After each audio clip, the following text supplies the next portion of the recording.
pessoal, é uma demonstração assim que parece um pouco intuitiva e tal, né? Mas a ideia é o seguinte, vamos pegar todos os elementos que não estão no conjunto união, né? A ideia é provar que eles estão na interseção, eles não estão na interseção desses complementares, desses conjuntos e tal. Aqui o pessoal tá tímido, mas aí quando a gente desligou a câmera, o pessoal veio aqui e falou pra gente poder fazer um desenho, então no livro vai ter um desenho sobre isso bonitinho, tá bom? Mas eu não sou capaz de fazer um desenho bonitinho disso não. Alguém quer tentar fazer o desenho aqui bonitinho? Não? Tá. Aí, tá vendo? Não sou só eu. Tá, vamos lá. Beleza, Bom, o que a gente vai precisar de conjuntos basicamente é isso. A gente saber a diferença entre conjunto e unidade. Vamos relembrar algumas coisas aqui? Posso só apagar essa parte? Não posso? Já copiaram? Eu falei sobre essas coisas de maneira bastante rápida, mas a ideia é explicar isso com mais calma, assim, né? Mas, por exemplo, a gente usa os diagramas de Venn para poder ver várias coisas. A gente está supondo sempre que todo conjunto está contido dentro do universo, né? Isso foi uma das coisas que a gente foi lá e levou em consideração. E aí a gente pega um conjunto A aqui dentro, assim. Sei lá, esse aqui vai ser o meu conjunto A. A gente pode usar esses diagramas de Venn para poder desenhar alguns subconjuntos. Por exemplo, o conjunto A complementar é o conjunto de todos os elementos que estão fora de A. Então, é esse conjunto aqui, ó, pintado do lado de fora, que é o conjunto de todos os elementos que não estão dentro do A. Aí, sei lá, um outro conjunto que a gente pode fazer de novo, dentro do universo, a gente quer calcular, a gente tem dois conjuntos, os conjuntos A e B, e eu quero, agora o conjunto B, eu nunca lembro, é assim ou é o contrário? É assim, tá, é o conjunto B menos A. Qual que é o conjunto B menos A? É todo mundo que está em B e não está em A. Então esse aqui é o conjunto B menos A. Esse tipo de diagrama, ele pode ajudar a gente a entender o que a gente está querendo fazer quando a gente vai fazer as demonstrações. No livro a gente tem vários problemas e várias proposições. E no livro em particular, muitas eu não estou dizendo quais são verdadeiras e quais são falsas. Então, é para vocês fazerem os desenhos mesmo, e algumas delas são falsas e algumas são verdadeiras, assim, para ser desafiador mesmo, beleza? Todo mundo entendeu? Ulisses, oi. Já aproveitar o gancho que você está colocando aqui, coisas para editar, eu estava dando uma passada de olho aqui, cara, nos exercícios. Sempre que você foi colocar menos, você botou menos mesmo. Tipo, antes você tinha colocado aquele sinal e nos exercícios você botou outro sinal de menos. Isso, então. Tá, desculpa. Muita coisa, galera, muita coisa. Tá, e a outra coisa que a gente falou rapidamente, né, é o conjunto das partes. O Felipe Zumba estava falando aqui fora da câmera, eu vou falar aqui o que ele falou, que é o seguinte. Você tem um conjunto A, esse conjunto A, digamos que ele seja formado por dois elementos A e B. O que é o conjunto das partes de A? É o conjunto de todos os subconjuntos possíveis e imagináveis no universo desse conjunto AB. Não, desse conjunto A. Então você vai ter, vazio, ele está contido em qualquer conjunto. Então o vazio está contido no conjunto das partes. O A como elemento isolado e o B como elementos isolados, eles também estão contidos no conjunto das partes. E o conjunto A inteiro, né, que é o AB. Beleza? Então esse conjunto das partes, ele vai ter esses quatro elementos. Certo? E aí é muito doido, porque isso cria um problema que às vezes, talvez, o Felipe falou isso, eu concordo com ele, assim, que isso cria um problema que agora, para o conjunto das partes, esses caras, eles não são mais conjuntos, eles são elementos. Então eu posso dizer que A, já que o A não é o AB, isso daqui é o próprio A, né? Então A, nesse caso, ele pertence ao conjunto das partes de A, como elemento, e não como está contido. E isso cria todo um problema conceitual para a gente depois, porque como a gente está pensando em A como elemento, agora a gente está operando como um conjunto de conjuntos, e isso cria várias questões, assim, tá? E assim, uma coisa de álgebra, análise combinatória, é que o conjunto das partes, ele vai ter 2 elevado a n, né? Porque isso é fácil, você pode fazer um problema combinatório simples assim, né? Se você vai fazer subconjuntos de um conjunto, você pode pegar os elementos e ver se ele faz parte ou não faz parte do conjunto. São 2 elementos, então vai ser 2 vezes 2, 4. Então, a cardinalidade do conjunto das partes vai ser 2 elevado à cardinalidade do conjunto A. Beleza? Tranquilo? Mas isso aqui é só rascunho, isso aqui não precisa estar aqui, é só para a gente poder falar um pouquinho dessas coisas, tá? Agora vamos continuar falando. Em álgebra, a gente falou isso na aula passada, em álgebra, a gente está interessado em generalizar certas propriedades. Então a gente está tentando, a gente falou da analogia da cidade na aula passada. Ih, Jesus, esqueci de falar. Você tem que me lembrar disso, senão vai dar problema. Tá. Em álgebra a gente está tentando generalizar as ideias, tá? Então a gente tem ideias que a gente enxerga em certos conjuntos, a gente está querendo generalizar essas ideias para conjuntos um pouco mais diferentes, um pouco mais complexos e tal. Então assim, em matemática, os conjuntos que a gente mais utiliza a maior parte do tempo, são os conjuntos numéricos. Então a gente vai utilizar os naturais, os inteiros, os racionais, os reais, todos esses conjuntos e tal. E aí, a gente precisa definir esses conjuntos, porque eles vão estar sendo utilizados aqui ao longo de todo esse nosso texto, como exemplos mesmo das coisas que a gente vai usar daqui para frente e tal. Bem, a verdade é que a gente não vai fazer definições formais para esses conjuntos agora. A gente vai utilizar esses conjuntos de maneira ingênua mesmo, nas propriedades que a gente já conhece desses conjuntos, e vamos supor que as propriedades desses conjuntos elas são dadas a priori. Por exemplo, a multiplicação no conjunto dos números inteiros. A gente sabe que a multiplicação ela é comutativa. A gente vai usar que a multiplicação é comutativa e a gente não vai se preocupar muito com isso. A gente vai usar esses conjuntos de maneira natural e depois a gente vai pensar nesses conjuntos de uma maneira um pouquinho mais complexa mais para frente. Beleza? Todo mundo entendeu? Então vou fazer uma definição. A gente sabe que o menor conjunto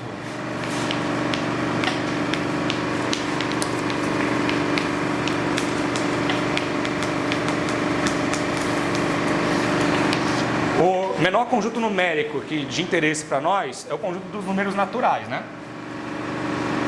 Então, o conjunto dos números naturais ele é meio complicado, porque ele não é fechado para nenhuma operação.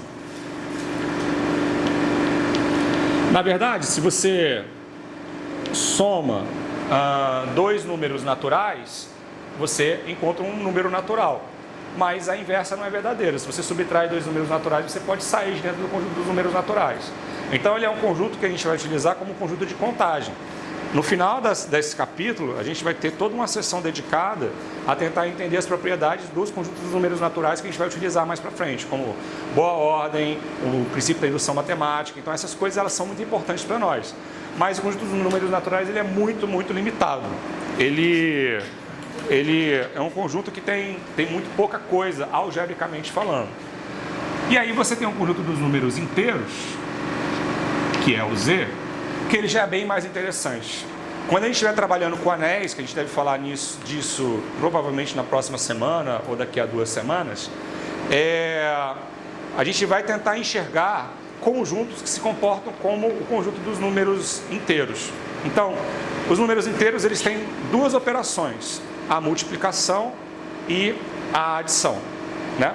E aí a multiplicação tem algumas propriedades, a adição tem algumas propriedades.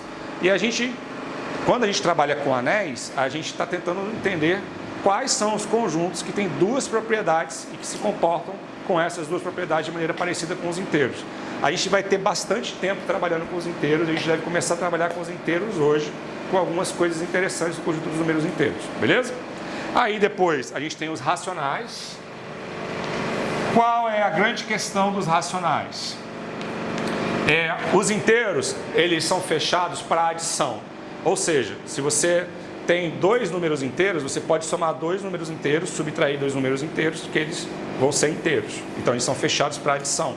Mas eles não são fechados para divisão. Quando você divide 2 números inteiros, pode acontecer, por exemplo, 1 dividido por 2 não pertence ao conjunto dos números inteiros. Beleza? Esse número, esse resultado, ele não pertence ao conjunto dos números inteiros, mas ele pertence ao conjunto dos números racionais. E aí, quando a gente está trabalhando com os racionais, é um outro conjunto que tem mais propriedades. Tem propriedades que os inteiros não têm. E aí a gente vai identificar esse conjunto dos números racionais a partir dessas inversões, dessas propriedades todas, com os corpos na álgebra. Então a gente vai trabalhar um tempinho com corpos também. Eu juro que não é no sentido da Lise Matsunaga, tá? E aí, vamos lá. E aí, depois dos inteiros, a gente tem os reais, né? E esse desenho tá ficando horroroso, tá? Aí a gente tem o conjunto dos números reais, que esse conjunto dos números reais, ele não vai ter tanto interesse para nós no curso de álgebra, mas ele tem muito interesse no curso de análise. No curso de análise, o conjunto dos números reais é o conjunto de todos os pontos de acumulação dos números racionais. Ou seja, se você pega sequências com números racionais, elas vão convergir para números reais. Então, raiz de 2, por exemplo, você pode construir uma sequência de números racionais que vai convergir para a raiz de 2, ou para qualquer número real. Então, esse conjunto tem a ver com a convergência de séries, de sequências infinitas e tal. E a gente vai se interessar muito por esse último conjunto, que é o conjunto dos números complexos. Por que a gente vai se interessar pelo conjunto dos números complexos?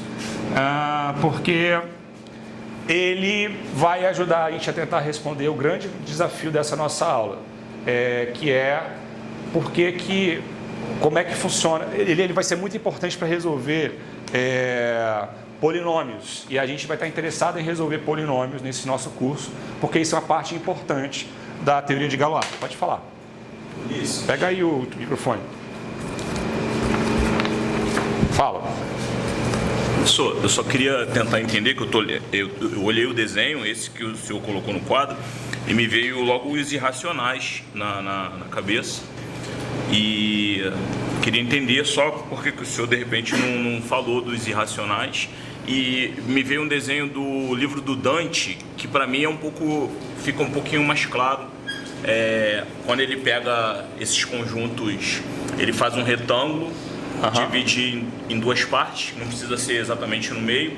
Aí numa outra parte ele bota os irracionais, e aí na outra parte do retângulo ele faz esse desenho com os reais, com os inteiros e naturais. E aí o real engloba tudo. Eu só queria entender esse desenho aí, fiquei um pouquinho incomodado com isso. Tá, então, isso é uma boa coisa para você trazer. Eu podia ter colocado isso como uma nota de rodapé, alguma coisa assim. Por que a gente não está interessado com o conjunto dos números irracionais no curso de álgebra, nesse curso em particular?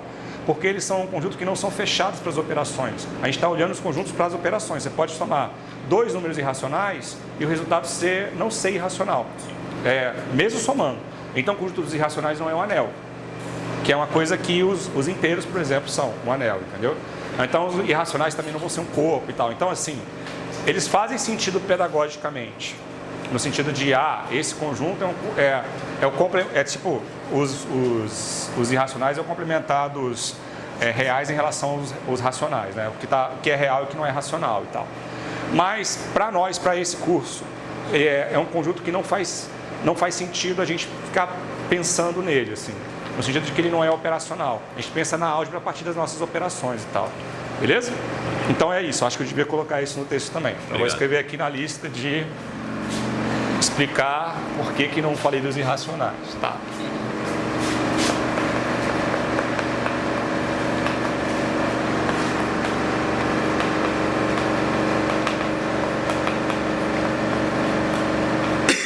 Tô adorando isso, tá, pessoal? Sério mesmo, é para ler com esse intuito mesmo, beleza? Ulisses. Então a gente fala.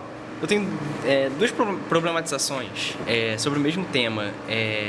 Que você fez um é sobre o desenho e o outro é sobre um comentário que você fez. Que você começou falando assim, o menor conjunto que nós temos são os naturais. Isso também, tipo, em torno dos desenhos, né? Que um desenho ele vai, tipo, meio que englobando o outro no sentido de tamanho. Isso é uma coisa que eu já penso há um tempo, assim, tipo, mesmo sendo um curso de álgebra, que eu acho que não tá mesmo preocupado com qual é o tamanho do ponto de vista de cardinalidade dos conjuntos, sei lá, tô pensando, eu acho que vale a pena. Não digo no sentido do livro, assim, de problematizar essas questões, mas talvez, tipo, não sei, o desenho ter um pouco... Eu acho que ele traz essa sugestão, né, de que um é maior do que o outro, sei lá, pensando alto. Pois é, né? Porque na verdade a gente sabe que o conjunto dos inteiros e dos racionais tem a mesma quantidade de elementos, né? Porque a gente prova isso em análise e tal. Isso é um nó mesmo, complicado, assim. Fala. Então, eu acho que toda representação tem uma limitação. Eu também me incomodo com isso, mas eu não sei uma forma de representar isso legal. Mas eu acho que para esse desenho, a gente está querendo dizer que tem elementos ali, por exemplo, em Z, que não está em N. Então, meio que tipo, tá fora. A gente não está evidenciando o tamanho, né, a cardinalidade deles. Então, eu acho que isso é interessante, assim. Sim, mas eu acho a reflexão ótima. Não, mas eu acho que assim, tem algumas sessões no livro que são de comentários pedagógicos, assim. Eu acho que esse é o tipo de coisa que podia estar no comentário pedagógico mesmo, assim, tá? Beleza? Mas vamos lá. Bom, e isso aqui é uma representação pictórica desses conjuntos numéricos e tal, mas a gente vai fazer uma definição ingênua desses conjuntos, né?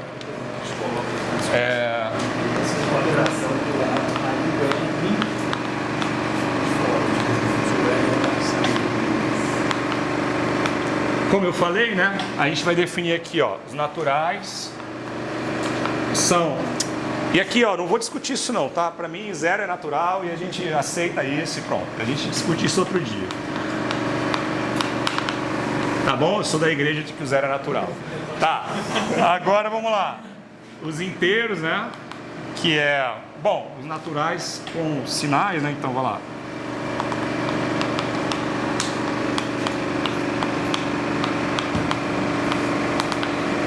Ou seja, eu não estou definindo o que são os inteiros, eu estou simplesmente mostrando os elementos aqui, a gente vai fazer uma discussão melhor sobre isso depois. Então, os racionais, que a gente vai definir também ingenuamente, a partir da ideia de dividir dois números inteiros.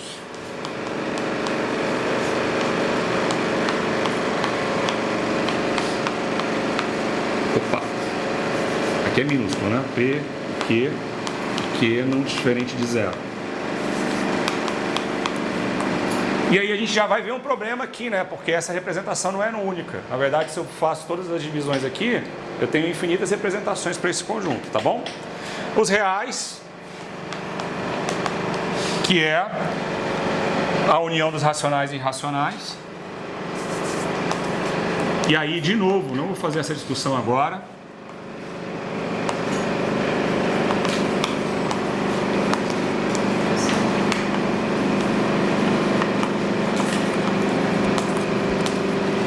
E os complexos, que eu também não vou falar em termos de resolução de fala. Eu não sei se o senhor vai problematizar isso nessa aula, mas eu ia falar que essa representação é legal de a gente fazer e problematizar também que não é a única possível, né?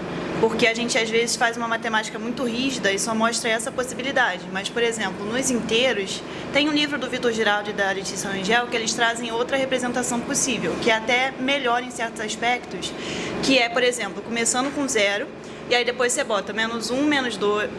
menos 1, 1, menos 2, 2, menos 3, 3, porque aí fica mais fácil também de você mostrar a enumerabilidade, né, dos conjuntos. Então seria legal falar sobre isso na aula também, para tentar quebrar um pouco essa rigidez na matemática. Né? Porque, na verdade, que nem o Felipe Zumba falou ainda agora, né, porque toda representação tem esses problemas, mas essa, por exemplo, eu não conhecia, que é uma ideia legal, ser 0, menos 1, menos 2... menos 1, mais 1, menos 2, essa eu não conhecia. Essa é muito boa também. Ulisses, isso é outra questão, né? Porque em si, conjunto é um objeto que não tem ordem, né? Não tem ordenação. Mas sempre quando a gente apresenta para os alunos, a gente bota na ordem crescente, né? Eu nunca tinha pensado nisso. Porque a gente vai ensinar reta numérica e a gente já ajuda isso. Exatamente. Não. Talvez seja isso mesmo. A gente pensando que a gente vai trabalhar com reta numérica, a gente pensa assim, né?